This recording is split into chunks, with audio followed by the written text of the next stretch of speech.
So Chaim's unemployed. He's tried everything. He can't get a job. He's knocking on doors. Eventually he ends up at the local zoo. He speaks to the zookeeper. The zookeeper's a little embarrassed. He says, you know what? Yesterday our gorilla died and we haven't had a chance to replace him. He says, if you don't mind putting on a suit and going into the cage, that'd be very helpful. Chaim thinks it's ridiculous, but he's got nothing else, so he agrees. He puts on the suit, he goes into the cage, and he's amazing. He's swinging around, he's eating bananas, the kids love him. After a few days, he starts to get carried away and he's climbing higher and higher and swinging. At some point, he loses his grip and he lands in the lion's enclosure next door. He can't believe it. He thinks this is the end. He's screaming, help, help, and the lion is running towards him. Help, help, he screams. Eventually, the lion gets right up close and he whispers, will you be quiet, man? You're going to get us both fired. So we live in a world where people define themselves by work. They define themselves by what they do. When we meet someone new, we wouldn't ask them who they are. But one of the first questions we'll ever ask is, what do you do? And people will answer, I'm a lawyer, I'm a doctor, I'm an accountant. And we define ourselves often by what we do. Judaism in this context says the most revolutionary thing. It says stop. Judaism introduced the world to the idea of a regular day off, Shabbat, every week. In this week's Parsha, the first of the Parsha Behar, we have this idea with Shemitah, that we work the land 6 years and on the seventh it's laid to rest. And it's introduced in a very unusual way. It says, Hashem spoke to Moshe on Har Sinai, saying, and Rashi wants to bring down on that, says, why does it start in such an unusual way? Because it's teaching us that just as Shemitah, all the general principles and finer details were given at Har Sinai, so all the mitzvot were given at Har Sinai. And we have Shemitah again in the second of the two Parshiot this week, Bechukotai, where it tells us that the penalty for not keeping Shemitah is to be exiled from the land. So there's two questions. Question number one is this. I understand what Rashi says. It's introduced in this way, Shemitah, Hashem spoke to Moshe and Har Sinai, because we need to understand that all the mitzvot were given at Har Sinai. But why Shemitah? Why not another mitzvah? Surely any of the other 603 mitzvot could have been used, not the 10 of the Aseret HaDibrot, which we know were said on Har Sinai, but any of the others. Why Shemitah specifically? What is the connection between Shemitah and Har Sinai? Why that one? And then the second question is, why is the penalty for not keeping Shemitah so harsh, exile from the land? It's an agricultural law. So of course we should keep all Hashem's mitzvot, of course. But if we don't keep Shemitah, an agricultural law, we get thrown off the land, we get exiled. What's going on? Why is that? I think if we answer these two questions, we get a much deeper understanding of these parshiot, of Shemitah itself, and of what it is to be a Jew in Judaism. So if you look at Parsha Yitro, Mishpatim, Ki Tisa, V'Yakel, Emor, and Ve'et Hanan, when it talks about Shabbat, it talks about 6 days of work, and then seventh day is a day of rest. And we have a similar idea in Parshat Mishpatim and in Parshat Behar with Shemitah, that 6 years we work the land, we toil, and on the seventh year the land lies fallow, it's a rest. The question is this, why are we introduced to these Shabbat and Shemittah as 6 days of work and a seventh of rest, 6 years of work and a seventh the land rests? Why can't Hashem just say, on the seventh day you rest, on the seventh year you leave the land to rest? Why does it have to be 6 days and then a seventh, 6 years and then a seventh? So one of the key foundational principles of Judaism is that we're all made b'tselem Elokim. We're made in the image of Hashem. We are creative beings. And Hashem created the world with chesed, with loving kindness. The main midah of creation is chesed, is loving kindness. And one of the acts of chesed of Hashem is that he made a perfectly imperfect world. Perfect because Hashem doesn't make any mistakes, but perfectly imperfect because Hashem left the world for us to improve. And it was an act of chesed. Because if Hashem had made the world perfect, we couldn't function. If the world is perfect, anything that we did would destroy the world. We moved a foot, we'd destroy it because it was already perfect. We couldn't live in a world like that. So Hashem makes a perfectly imperfect world so we can be on this planet. And we can strive and we can do and we can improve things and therefore we can live. But with that act of chesed of Hashem comes responsibility. Because once we can improve the world and the world needs improving, we have a responsibility to do it. And therefore, it's all part of the system. 6 days we shall work, we shall strive, we shall create, we shall try and improve the world and make it a better place. But the 7th day we don't because it's a rest day. And 6 years we work the land, we toil, we struggle, we do what we can to improve the world. But in the 7th year we leave the land. It's all part of the same system. And that's why it's given together. Parsha Yitro, the Aseret HaDibra, when we're given Shabbat, it actually says a Shabbat LaHashem, a Shabbat for Hashem. And we have very similar language in this week's Parsha Behar. It says about Shemitah, it's a Shabbat LaHashem, a Shabbat for Hashem. And Rashi wants to bring down on that and say it's a Shabbat in honor of Hashem. And the Ravad, who comes a little bit after Rashi, he's born about 20 years or so after Rashi, he says because it shows Hashem is in charge and we're not. Sefer HaChinuch, in Mitzvah 328, which is Shemitah, says it shows that all property, everything is the property of Hashem. So we get those ideas. It's honor of Hashem. Hashem's in charge and we're not. Everything belongs to Hashem. What's interesting is if we ask the question, what if there was no Shabbat? What if there was no Shemitah? So we just work 7 days a week all the time. And we just work the land every single year and never let it rest. Here's the problem. After a while, we would probably think it was all up to us. It was all our own endeavour. And that would be a form, has v'shalom, of idolatry. We think everything's down to us. It's all down to our efforts. There's nothing else. But we don't. We create, we strive for 6 days a week. But on the 7th day of Shabbat, we acknowledge there's an ultimate creator. We work the land for 6 years to provide sustenance for ourselves. But in the 7th year, when we leave the land, we understand there's an ultimate provider. In other words, Shabbat and Shemittah come to teach us and remind us that there's a limit to human endeavour.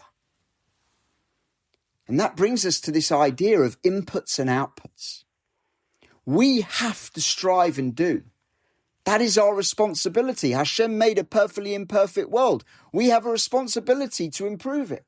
And so we have to create and strive and build and do. Judaism doesn't tell us to abstain from the world. We have to engage with the world. That's what we have to do. They're the inputs.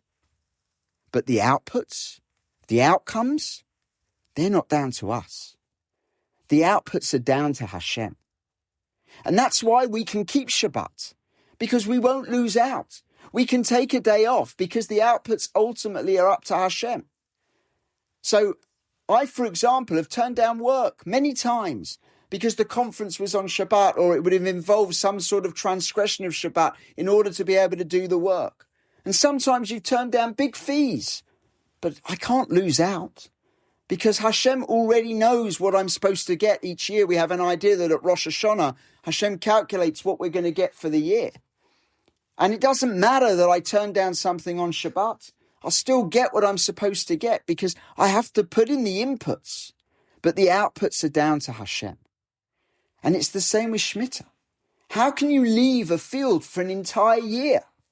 You have family to feed, income to make, wider society needs food. How can you just leave a field not being cultivated for a whole year? Because ultimately, we have to work the land for 6 years. We have a responsibility. Those are the inputs. But ultimately, the outputs are down to Hashem. And we have that in this week's Parsha. Because it actually says, doesn't say it about any other mitzvah, that we should keep Shemitah. And then what does it say? And what are we going to eat? We ask. How are we going to eat? What are we going to eat? And Hashem says, there'll be a bracha in the 6th year. So you'll be provided for in the 7th year, and in the 8th year, and even into the 9th year. Because, of course, if you leave the field fallow in the 7th year and you only plant in the 8th, it's going to be the end of the 8th year and into the 9th year that you're going to get the crops. You're going to get a bracha for 3 years, Hashem says. Because, of course, the outputs are down to him. And the Sfat Emet asked the most wonderful question on that idea. He says, what is the difference between a bracha and a miracle? And essentially, there's no difference. The difference is that a bracha appears natural.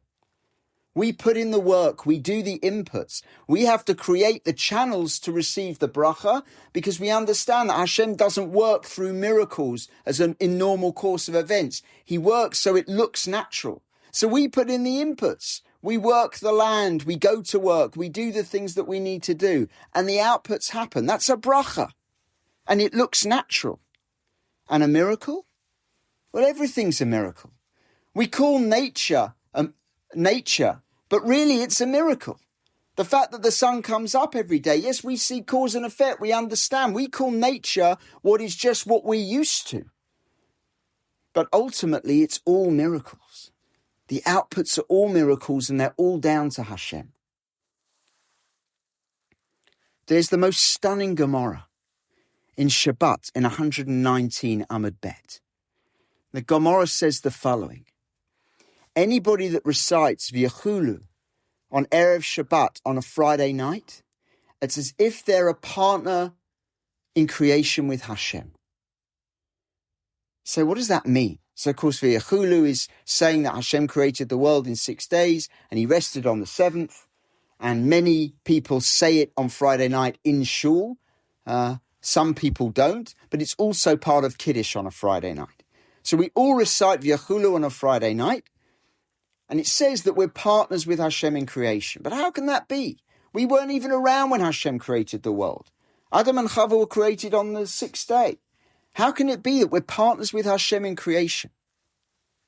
Comes along the Or HaChaim, and he explains, when Hashem created the world, he created it so it could last 6 days. On the 7th day, Shabbat, that's its renewal, so then it can last for another 6 days.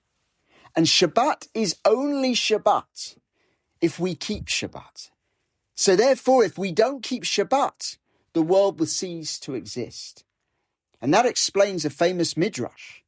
It says, Sunday's partner is Monday, and Tuesday's partner is Wednesday, and Thursday's partner is Friday. And Shabbat says, well, who's my partner? And Hashem says, the Jewish people. Because we partner with Shabbat, we recognize Shabbat, we say V'yachulu. And in doing so, the world then can carry on for another 6 days. The Sfat Emet wants to say the same about Shemitah. That Hashem creates a world where the fields can provide for 6 years. And on the 7th, we leave them to lie fallow, that's their renewal, and then they're ready to provide again for another 6 years. And the Sfat Emet brings a pasuk from Toldot. When Yitzchak blesses Yaakov, when he takes the blessing from Esav. And Yitzchak says that Hashem should give him the dew of the heavens and the fat of the earth and abundant grain and wine. And when it says Hashem should give you, it says v'yiten, to give in the future. And Sfat Emet says because Hashem gives and he gives and he gives on and on and on, this renewal, and then he gives again. This is a most amazing thing. Because what it means is, Shabbat is a return to the point of origin. The world goes for 6 days, and then it goes back to the Creator, Hashem, and it's renewed for another 6 days after the 7th day of Shabbat.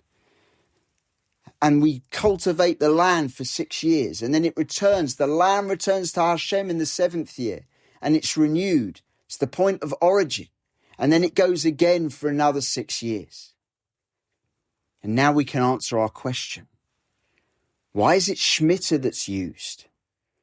Because Har Sinai is also the point of origin. At Har Sinai, we were married to Hashem. That was the Nisuin. It was the wedding between the Jewish people and Hashem. And we were given the Torah. The national mission was launched properly with the giving of the Torah, which we had to keep. And the whole of Klal Yisrael heard the first of the two of the Aseret Adibrot, the first two of the Aseret Adibrot. I am Hashem your God, who has taken you out of the land of Egypt, the house of slavery. And that is why we keep Torah. Because we don't believe there's a God. We know there's a God. It was lived experience. We came out of Egypt. But it's because of that we also know Hashem created the world. Because when we were in Egypt, we saw Hashem manipulate creation with the plagues and undo creation. We saw it at Kriyat Yam Suf. And so we know. And that's why, if you go to the Aseret Adibrot in Parsha Yitro, why do we keep Shabbat? It tells us because Hashem created the world in 6 days, and on the 7th day he rested. But then we go to the second time the Aseret Adibrot comes up in Parsha Ve'etchanan. And what does it say, the reason for keeping Shabbat? Doesn't mention creation. It says because Hashem took us out of Egypt. Why is that important? Because that's how we know there's Hashem, and because that's how we know Hashem created the world. Hashem doesn't want blind faith. We have knowledge of Hashem. We have knowledge of Hashem because he took us out of Egypt, and that's how we know he created the world. And that's why, by the way, you can't fulfill the mitzvah of Zachor, of remembering Shabbat, on a Friday night in Shul. Because the Friday night Amidah in Shul doesn't mention Yetziat Mitzrayim. It just mentions creation. It's when we get home and recite Kiddush, which says Vayachulu, it talks about Hashem creating the world, but it also mentions Yetziat Mitzrayim. Then we fulfilled the mitzvah of Zachor, Shabbat. So at Har Sinai we acknowledge that everything comes from Hashem. On Shabbat we acknowledge that existence comes from Hashem. On Shemitah we acknowledge that sustenance comes from Hashem. Har Sinai was the return to the point of origin, the beginning of our national mission. Shabbat is a return to the point of origin. Existence goes back to Hashem, and then the world's renewed for another 6 days. Shemitah is a return to the point of origin, where the land returns to Hashem, and then we go for another 6 years. And so why was Shemitah used? Because as Har Sinai is a point of origin, Shemitah is a point of origin. And of course, Shabbat wasn't used because there's an idea that we kept Shabbat in Egypt. And certainly if you look at Parsha B'Shalach, we kept Shabbat when we were given the man. And of course, Shabbat was given as one of the Aseret Adibrot, and we know that's at Har Sinai. But Shemitah, a point of origin, as Har Sinai as a point of origin, can be used to show that all the mitzvot, all the details, all the general principles were given at Har Sinai. That's the link. But there's another link. In the Gemara in Shabbat in 88 Amud Aleph, it says that when we said Na'aseh v'nishma at Har Sinai, when we said first we will do and then we will understand, a divine voice came out and said, "Who told my children the secret of the ministering angels?" And the Gemara goes on to say it's the way of angels, that the angels, first they do the will of Hashem, and then they seek to understand. At Har Sinai, we reach the level of angels. And there's an idea in the Gemara in Yoma, in 75 Amud Bet, that the man itself is the food of angels. Of course, there's a machlokas, do angels eat? But the idea is that Hashem sustains the angels, and there's no bodily waste. And the man produced no bodily waste. We didn't need to use the bathroom. There was no bodily waste at all from the man. Of course, we fell from that high level. The sin of Egel HaSa'av, the golden calf.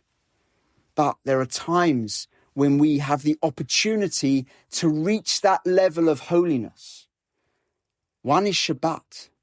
Because on Shabbat we negate ourselves, just as we negated ourselves at Har Sinai when we said, Na'aseh v'nishma. First we'll do, then we'll understand. In the way that the angels negate themselves to Hashem's will and just do and then seek to understand. On Shabbat we stop creating and acknowledge there's an ultimate creator. And we negate ourselves and we can reach that level of holiness.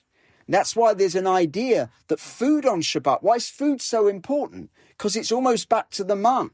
We can celebrate at that level of holiness with the food. And that's why it says in Beitza, in the Gemara 16 Amud Aleph, that the food that we have on Shabbos, the treats that we have on Shabbos are not part of what we're going to get for the year. So on Rosh Hashanah, we get what we're going to get, but what we spend on Shabbos is separate. That comes separately from Shemayim, because that's the special blessing of Shabbat, when we can reach that level of holiness of the angels once again. We have that potential. There's one other time, says the Midrash in Vayikra Rabbah, that we can reach that level of holiness, and that's Shemitah. Because on Shemitah we negate ourselves. We stop working the land. And it says in the Midrash, we don't stop for a day. We don't stop for a week. We don't stop for a month. We stop for an entire year. For an entire year, farmers just watch people go onto their land and take whatever they want because it's all hefker, it's all free. When they've got to provide for their families and everything else. It's an amazing self-nullification of negation. And so Shemitah is a time we can reach that level of holiness as we can on Shabbat, as we were at Har Sinai, when we reached the level of angels, when we said Na'aseh v'nishma.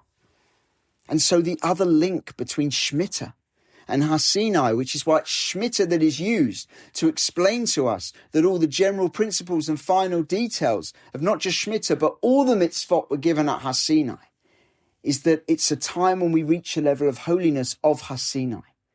At Shemitah, we can reach that level, and therefore it's that mitzvah that is used. So we understand why Shemitah is the mitzvah. Because like Har Sinai, it's a point of origin. And like at Har Sinai, when we reach this incredible level of holiness, we can do that in Shemitah year, as we can on Shabbat. But why exile? Why are we exiled if we don't keep Shemitah? What's that all about? How do we understand that? So there's a Gemara in Shabbat in 33 Amud Aleph. It says there are 3 sins that we get exiled from the land for. They're the 3 cardinal sins. Murder, idolatry, forbidden relations. And it says, and Shemitah. And that's mirrored in Pirkei Avot in chapter 5, where it says there are 3 sins for which we're exiled from the land, the cardinal sins, and murder, idolatry, forbidden relations. Oh, it says, and Shemitah. So why? Because Eretz Yisrael was given to us so we can keep the Torah in the land, build a society based on Torah, so we can fulfill the Jewish mission of being witnesses to Hashem, being a light unto the nations, to show the world that Hashem exists within this world. That's our mission as Jewish people.